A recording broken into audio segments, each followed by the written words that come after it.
Welcome to the slop farm. Enjoy the video. You'll begin by opening Kinemaster and creating a new project so you can act immediately. Import your clips, select the correct aspect ratio, and place the playhead at the beginning of the timeline. Make sure you are logged in to avoid trial overlays and check whether a watermark appears on export previews.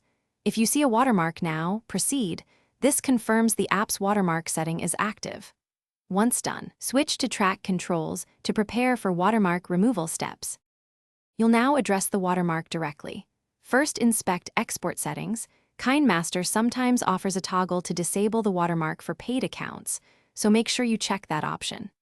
If disabling isn't available, add a clean overlay or crop the frame where the watermark sits, then reposition or scale your footage.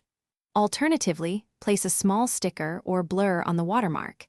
This hides it without damaging composition. Make sure overlays match colors and movement so the concealment looks natural. You're ready to export. Choose resolution and frame rate, then export a full preview to confirm the watermark is gone. If it persists, make sure your overlay layer is above the video layer and not set to hidden.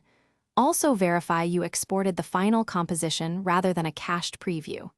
If problems continue, update Kinemaster, clear the app cache, or confirm your subscription status. One key troubleshooting tip: sign out and sign back in to refresh license checks before trying another export. Thanks for watching. Consider subscribing if we helped you today.